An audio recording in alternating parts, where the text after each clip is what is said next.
Morant with a running start. Elevates. Oh, my goodness. Tie game in overtime. Gasol will turn. His heat is gone. Memphis on top. 7-10 remaining. Conley now with three. Count it.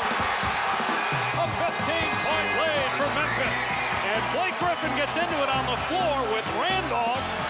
Hard to tell if there are any punches being thrown under there, but Griffin took acceptance. Adams going long. Morant. He hit it. John Morant, insanity. You gotta be kidding me. Welcome to Grits and Grinds, a Memphis Grizzlies podcast. My name is Keith Parrish, and I'm joined today with the tremendous Rob Fischer. Rob, how's your summer going? It's going well. It was too short. We're back to school already, but it's all right. It's been a good summer, some good time off.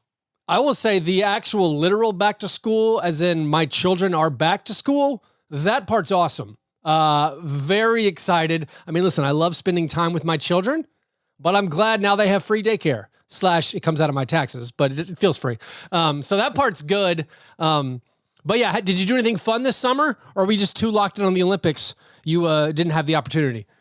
I was too locked in. It was like I was in Paris, except I was in my living room. But no, we didn't. We're going to Chicago next month for a wedding. We're going to spend a week there. So that's kind of a trip that we're taking, and look forward to that. And the kids look forward to it because they get out of school for it. So that's right. I mean, my goodness. Then we're paying for not having daycare. That's right. I'm actually taking my kids out of school next week to go on a big trip. Yeah. So, right. It's because they start school too early. That's too early. It's like it was not convenient for me. It's convenient for me now. And more importantly, it's convenient for my wife. Like, she couldn't take a break anyways. What were you locked in on for the Olympics? What was your Olympic highlight? Everything. I mean, I started with the women's rugby sevens, winning that bronze medal and how electric that was. And then I got dialed in on all the swimming, and I was locked in on that. I was really locked in on the volleyball throughout, both the men's and women's, and beach and indoor. Love volleyball. Could watch that every day of the week. And just watching all the important stuff, the track and field, the basketball, the soccer, and but then seeing the highlights and seeing some games of stuff that I don't even understand what they're doing, watching people wall climb like they're little lizards and going. The speed climb was unbelievable. It was incredible. Incredible. My daughter does that and she does it fast, but they were running on a wall. Yeah. It's like the crazy little mountain goats going up the side of the mountain, but they're scaling a wall. It took them 4 seconds to go up like 50, 60 feet or something. It was, it was pretty surprising to watch. Pretty impressive to see. And then just seeing a lot of sports that I know that I couldn't do or try. Which Olympic event do you think, if you had to try, you would humiliate yourself the least? Maybe the goalie for handball. Yeah. They don't make many saves. They don't. Their save percentages are they're like, I win right under my feet, right under my hands. And a lot of them look like they're not in the best of shape either. They're just kind of standing there and put their arms out. They're bulking up. They're trying to cover more of the goal. So I think I might be able to do that. I don't know. There's really not much. Maybe I've never shot a gun in my life, but maybe I get lucky. I don't think that's one. I don't think skeet shoot is the one you can just be like, I've never done this before. I don't. This thing. Yeah. The one that I know is wrong. Like, I know in my brain that I would not be any good at it, but watching it, I felt like I could accomplish it. I feel like it gave me, let's say, a year to get in aerobic shape, just to build up some running stamina. I feel like the 3-on-3 hoops, because you don't have to change into the court. Like every possession, I'll just stand in the lane. I'm gonna pack it. I'm gonna pack the paint on defense. I'll be in the lane, fellas. All right, I got that covered. I know we're good. I know those guys were way better, but also as like we watch basketball, and as people who watch like professional NBA basketball, watching 3-on-3 hoops, it was a bit underwhelming. It's like these guys, their shooting percentages are so low for both the men's and women's, and it was just like I feel like this looks like me and my boys. at the park? I know it isn't. I know it would look much worse if you televised what we were doing. Sure. But that's what it felt like. Absolutely. And that was one of the sports I was like, not for me. It didn't really interest me. And there weren't many that I felt that way about, but that was one. Maybe the steeplechase, the horse steeplechase. I think horse events should be a different thing. Honestly, I think, I said it on Fast Break Breakfast last week. Horse and guns, that can be a different thing. The horse and guns show, that's different. Doesn't feel like Olympics. Which event would you like to see a Grizzlies player participate in that is not basketball? Putting you on the spot. Wow. I mean, which Grizzlies player would you pick? Let's put it that. Like, how about Gigi with a long jump? Ooh, I like that. That's a good one. Yeah. Gigi on a high jump? I could imagine that too. Yeah. Yeah, maybe that. Yeah, just it feels like his length could be really good on a long jump, and his speed. So I'll go with Gigi on a long jump. That's a great answer. And honestly, whenever media day rolls around in like a month or whatever, or I have no idea when it is. But that does seem like the easiest question for Gigi is just ask him, which Olympic event besides basketball would you be amazing at? Because I'm sure he feels like he would be amazing at many. Well, there was events. A dude on, I think it was Egypt's volleyball team that looked like Blake Griffin. Blake Griffin in his prime. And I was like, God, he was so powerful and terrifying when he was going up at the net. It was unbelievable. And I was like, I can't imagine, because these guys in volleyball now are sizes of basketball players. I mean, Chase Budinger was playing in the thing. So I was about to say there was a guy who looked just like Chase Budinger. Yeah. Playing beach volleyball. Yeah. So it was incredible to watch those athletes. And I'd love to see some basketball guys. Maybe Zach Edey play a little volleyball. I wonder if he could move around that well. I don't know. He could block some shots. Speaking of the basketball, it was very exciting, of course, for the Team USA men's team with Steph Curry just going absolutely nuts in both the semifinals and the finals. But you had peak performances, it felt like, from Durant and LeBron and Steph, and Joel Embiid came up huge in the championship or the gold medal game. And they just barely get the victory. They get the gold medal. And now I think a lot of eyes are looking ahead towards 2028 in Los Angeles. I think from a Grizzlies perspective, we got to think that several of our guys should be in consideration for Team USA spots. Of course, Jaren played in the FIBA World Cup in 2023, but doesn't it seem like going forward that Ja, Desmond, and Jaren should be or could be heavily involved in Team USA basketball? And why not? I think Ja's the interesting one just because he's been forgotten. And I think in the first couple of months of this season, he'll be remembered, which will be great. So I think Ja, you expect Ja to be on that list. The consideration thing's interesting because they will automatically qualify for the Olympics because we're hosting the Olympics. Mm-hmm. So what sort of teams will they be putting together to play in the qualifying matches? Is it a tryout for a lot of guys? And that might be the case. And I think that's what'll be interesting. And then we'll find out how many guys, how many opportunities, and does that allow Desmond Bane an opportunity? And does it allow Jaren another opportunity? And it'll be interesting. But yeah, the old guys got to go. And the next generation's got to be ready to go. And, I said, why not multiple Grizzlies? I think they certainly have the ability to be a team that can have two guys on that team. I think when you look at potential roster spots for 2028, like a lot of guys you're penciling in were the younger players from this year's team. LeBron's not in the NBA in 4 years, right? I think LeBron's playing regardless. I think we got to get LeBron there, out of retirement LeBron in 2028. But will he be retired by then? I don't. Would you bet on it? I wouldn't. No, I would not. No chance. I'll give him some chance. The lack of just American big men, I feel like gives maybe a gives Jaren an angle maybe to do it. You think Anthony Davis gave him the chance the first time. Yeah, and Anthony Davis said he wants to play again. Anthony Davis was actually really, really good in that fourth quarter of the gold medal game. And, of course, he's fantastic. Bam should still be there. But you would think for depth, like Jaren would have his way in.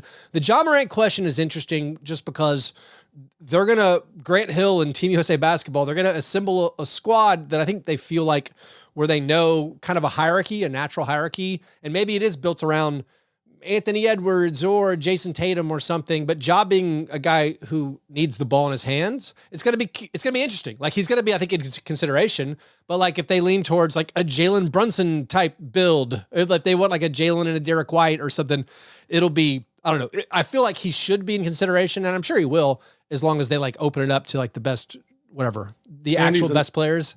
And he's a Nike guy.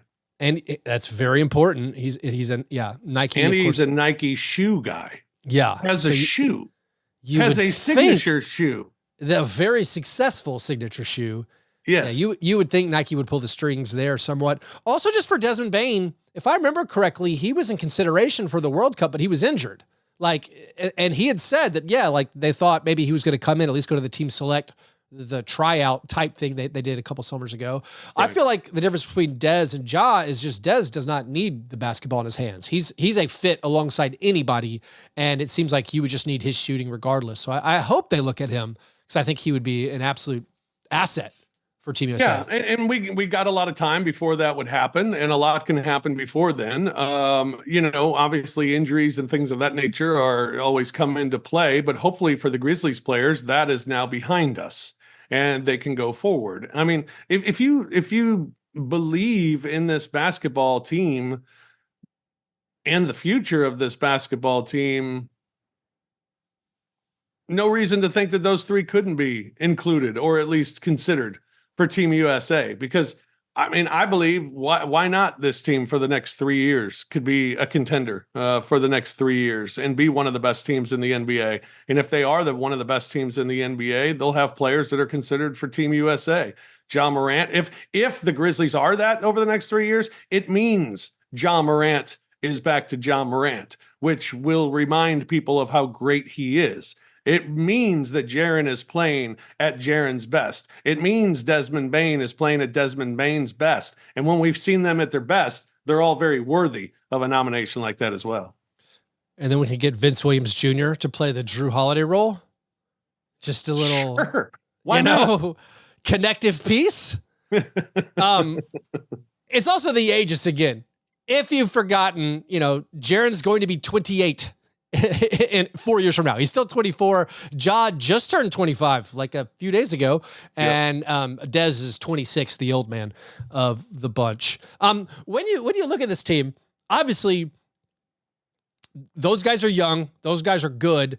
All those guys are healthy. That's why the optimism level among Grizzlies fans is sky high right now. And we're also excited about Zach Edey.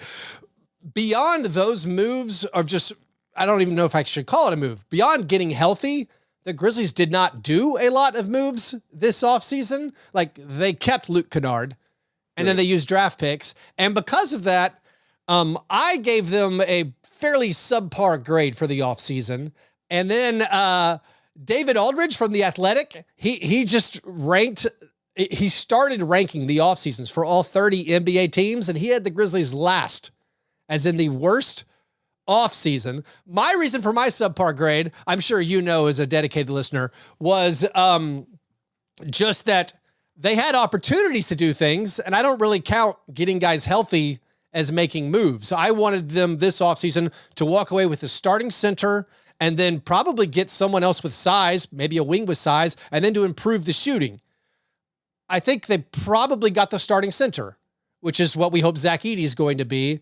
And then they didn't get a wing with size. They didn't add shooting in my mind. They kept Luke Kennard. I mean, we hope Jalen Wells, can actually shoot, and Cam Spencer, but like you can't depend on rookies to actually make their shots their rookie season. Even like guys taken in the lottery many years to be shooters, it takes them a while. So for me, and because they didn't use their mid-level exception, they actually dodged the tax. I'm like, that's a subpar offseason, regardless of how excited you might be about the draft picks. And then again, David Aldridge, same thing. He's like, they didn't do anything. So I don't know. So what are your takes? on this Grizzlies off season, and whether or not you thought it was a positive one. Well, I think it's a very positive offseason, but it goes back to last season. I mean, the key parts of this season, and the reason why I look at this team, and I think this is a better team than it was 2 years ago, that ended up being the number 2 seed and getting bounced by the Lakers in the first round of the playoffs when they were injured. Going into that season and going into this season, I think the Grizzlies are better than they were that year. Where are they better? They're especially better 6 through 13. Now, why are they better 6 through 13? Because of G.G. Jackson and what we found in G.G. Jackson last season, because of what we found in Scottie Pippen Jr. last season, because of what we found in, some of these Jake LaRavia, what we found in him last season. But Jake LaRavia as your number 11 or 12 guy is better than Jake LaRavia as your number 9 guy last season. Mm-hmm. I mean, he's now there. So I think you're looking for moves to be made. Well, it's G.G. Jackson's now a huge part of what you're going to do. Vince Williams Jr. is now a huge part of what you're going to do. That has added depth to your team this year. And so I think those discoveries of last year were really an extension of what the offseason was. And because of finding those guys in the regular season, I think going into the offseason, really your main thing was you've got to get a center. And as you said, you got that. So you filled that need. Now, are there other things you'd like and go over the tax and things like, sure, but teams are gonna spend their money the way they're gonna spend their money and stay right. under the tax if they're gonna stay under the tax. And if they're gonna do that, okay, well, what can they do? Now, could they have done a couple of other things? Yeah, but you start to look at the lineup and you wonder, all right, where are guys fitting in? Because your first 5 is really good, your second 5 is good, and then your last 4 or 5 better than what you had, and hopefully they don't have to play a lot. So right. I think you're better off than where you were going into last season, even if Ja and Steven were both going to play. I think you're better off. So I think it was successful. I think it was uneventful. But I think that's kind of how it played out and fell in their laps of, it feels like we just acquired G.G. Jackson. No, that's the I feel like the cognitive dissonance that I feel like I embrace or like that I encounter when I say something. Like, it feels like to me we got way better because we're going to be way better. And like you said with GG and Vince, just those additions right there, those discoveries where I'm like, well, we didn't have those type of guys a couple of years ago. And like you said, that makes me very excited when I remove that feeling of like just my excitement to watch Grizzlies games that matter again, where I'm like, yeah, but I did lay out my requirements for what I wanted. Like before the draft, I knew we were going to draft somebody. I knew going in, we're going to get somebody with the 9th pick.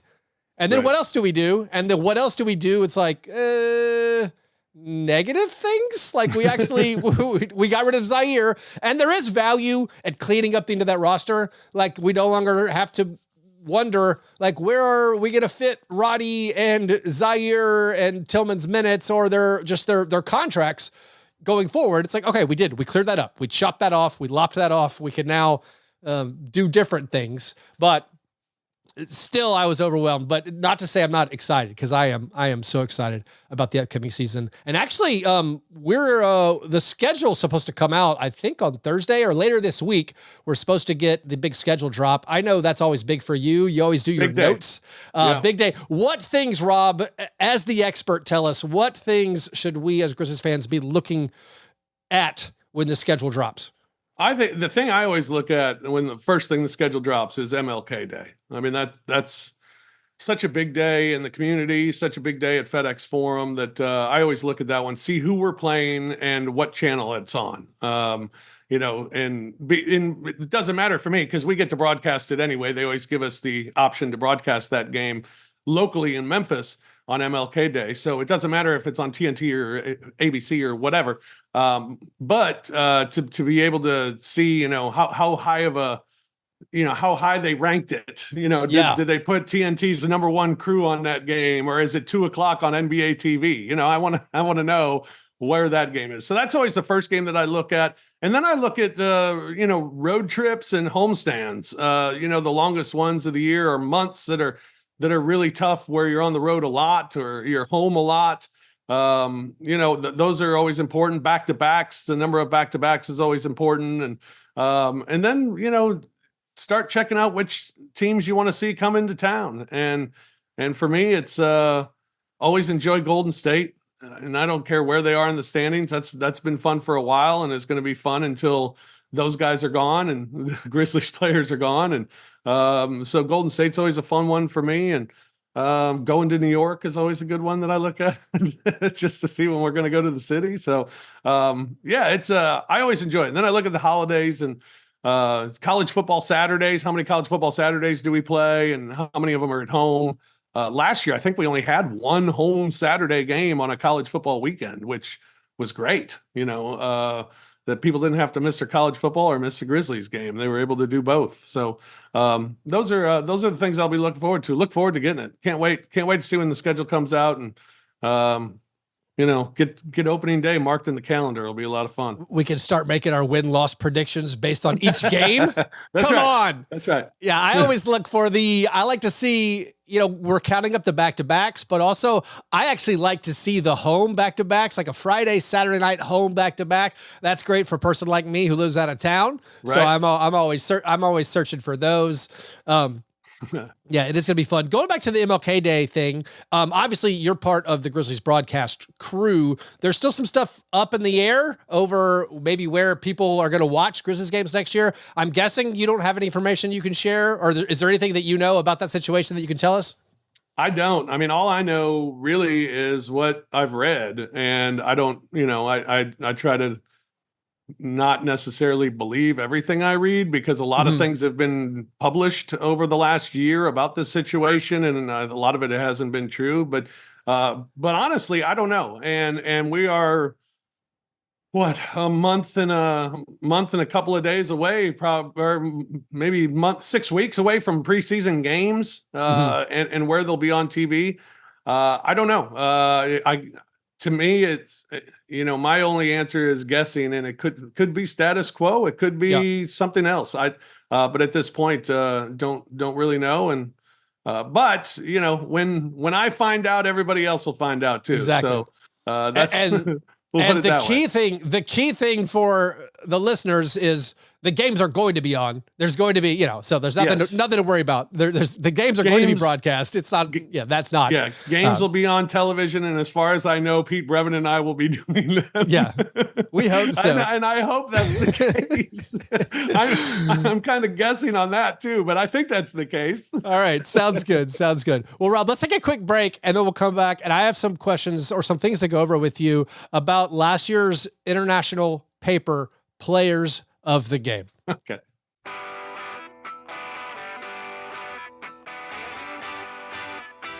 All right, Rob. So one of the last times you were on the show, I was asking you questions about how on the local broadcast, there's a player of the game picked each time. And I wanted to know if there was any kind of all-time record about these players of the game. You said not to your knowledge, but I'll tell you, I logged last season. I've got last season done. Have you really? Yeah, and it was pretty easy using Twitter because the Bally's account would tweet out the player of the game each time. Sure, so I had the certain key terms I went through. Here is the most remarkable thing to me. All right, last year, how many players played? Did 32 players play for the Grizzlies last year? 30, it was something like that. Yeah, 30. I think it was higher than that. I think it was like 30. It was an NBA record. I don't know. Regardless, yeah, NBA lineups, record I think, number 40. the number of lineups is. I think that was 40. Incalculable. No. First of all, Rob, not counting the one game where the entire bench was named player of the game. First of all, can you guess? We were reaching on that one. Huh? Can you? I don't. Yeah. Can you guess how many different players were named the player of the game last year? How many different Grizzlies players won the honor There were a couple of games where guys split the honor. We're counting those. How many different players last year were the International Paper Player of the Game? I'll say 19. Oh, it's a very good guess. 21. 21. Wow. Reminder, NBA rosters go 15 deep, and then you have three two-way guys. Typically 18 players. 21 different players won. Utah had to split his three ways. He counts. Then we have Bismack Biyombo, Derrick Rose, Jalen Noel, Xavier Tillman Sr., John Conchart, Jake LaRavia had one each. David Roddy, Brandon Clark, two each. Wow. Here's a fun one. So Utah had to split his with Trey Jemison and Zaire Williams. I mean, I'm sure that was an amazing game where our co-players of the game were Trey Jemison, Yuta Watanabe, and Zaire Williams. But because of that Trey... Man, I have forgotten all of last season. I'm trying to wipe it from my memory. You blocked it from your mind, which is great. I mean, at some point, when you prep for this upcoming season, do you have to go back and read all the names of the players who played? I don't know if you need to. Oh my God, I hope not. But Trey and Lamar Stevens both ended up with 2.2 1/3, I guess is how we're counting that. Lamar Stevens. Yeah. He's still unsigned this year. I saw some Cavaliers podcasters talking about maybe they should go sign Lamar Stevens. Zaire and Luke and Scottie Pippen Jr. had 3 each. And now here's the true Ring of Honor for last season. Let's see, get this right. 1, 2, 3, 4, 5th. Tied for 6th most player of the games. Marcus Smart and John Morant each had 4. Vince had 5. Santi had 6. If I would have asked anybody, name the Grizzlies player with the 4th most player of the game awards from last year, I wonder how many people, how many guesses it would have taken to get to Santi. And then our top 3, Gigi Jackson had 7, Desmond Bane had 12, Jaren Jackson Jr. had 19. So I'm going to hopefully do the database for the previous seasons. Hopefully they're still up on Twitter where I can make that easy. And that is great. I'm going to have to steal that as a fish nugget one night. You can. I'll give you all my data. I'll share my Google Doc with you. When you think about last year and all those different players of the game, and then you think about how we're going to hopefully be healthy, and then we are getting some new players with some rookies. Which new player, and I'll even let you use players who've played less than 30 games for the Grizzlies. Which new player are you most excited to see play basketball this year on the Grizzlies? I mean, probably Zach Edey. Just because the other guys, the Vinces and the Gigis and them, I think I've seen enough. I think I know what I'm getting. Zach Edey's the big fella that we're just gonna let's see how it works. Let's see. I mean, he's gonna be a guy that's gonna be such a focal point to what we do. Yeah. How good is he? And I'll be really interested to watch. I mean, he played 1 summer league game, really 1.5, but the 1 summer league game and dominated and did what you expect a number 1 pick or a top pick in the draft to do at summer league, and he did it. So that was encouraging to see. But I'm excited to see him play with the starters.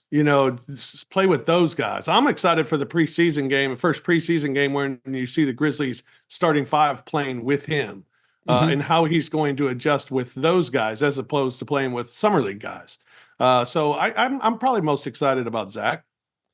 I think I'm definitely in agreement with you. Just like that one game against the Jazz. I mean, he was going up against Walker Kessler, also Taylor Hendricks, another lottery pick from the previous year. Like, he was going up against legit NBA sized guys who've played minutes in the NBA, and he looks really, really good. And then when you think about just the healthy guys, and like you said, the starting lineup plus Zach, that goes back kind of to the offseason, where this year's offseason, maybe they didn't do much, but people who would say that's a good thing, it's just a bet on what they've already done. The fact that we didn't get to see Marcus Smart. And it's a bet on, we want Marcus Smart and Desmond Bane and Jaren Jackson Jr. and John Morant to play, and we wanted to play with Zach Edey, and that should look really, really good. So I'm with you that, I think Zach is he's the guy I'm most excited to see play. And I think also like based on the buzz of just fan base and fan interactions and social media and like download numbers, it's like, I think Zach Edey people are excited to watch him. And I think the Grizzlies are going to pick up a lot of new fans this year, just based on Purdue fans and like this National College Player of the Year, who has a large following of his own. It's going to be cool to see them joining in to Grizz Nation. And a great college player who now, that it's odd to be really familiar with college players. But when you're the National College Player of the Year, I'm familiar with them, and I don't watch a lot of college basketball, but right. I'm familiar with them. So it's cool to have a guy that you're familiar with too in the draft, which isn't always the case. Yeah. Last thing, Rob, this is something I can't remember if I've asked you about this before, but I think about it maybe too much. You are a stylish fella. When you're on TV, you obviously care about how you present yourself. You wear some awesome jackets. You have awesome shoes. You're always dressed up for the big event. Now, NBA coaches, not so much anymore. Right. The 3/4 zip has taken over the NBA. You go back and look, Taylor Jenkins' rookie year as a coach, man was clean shaven and wore a suit. Yep. And then COVID happened and they relaxed all the rules, kind of what became standard practice change. This happened with my kids' school. My kids were not, they were too young. They were not in school before COVID, but apparently the dress codes all relaxed during COVID. Now they're trying to like re-implement dress codes at my kids' school. And they're all like, this is how it was before COVID. But anyways, I'm curious what your opinion is on just the athleisure wear of NBA coaches, and whether you would prefer if maybe they return to a more dressed up version for the games on the sidelines. I prefer the quarter zip look from the coaching staff. Okay. And one of the main reasons is because I want to be the best dressed in the building. Okay. There we are. So you take out the coat. I don't want the TV camera on and some coach on the sideline. Ooh, look at that suit. Boy, he's looking smooth tonight. Oh, he's great. Oh, great. Look. No. I want that focus on me when I'm out there peacocking. I want it on me and solely me. So that now to take 25 people out of the building of wearing suits. Yeah. I'm fine with it. You're fine. That makes sense. So I'm good with the quarter zip. I hadn't considered that angle. You are, you're the star of the show. Yeah, that's right. No competition.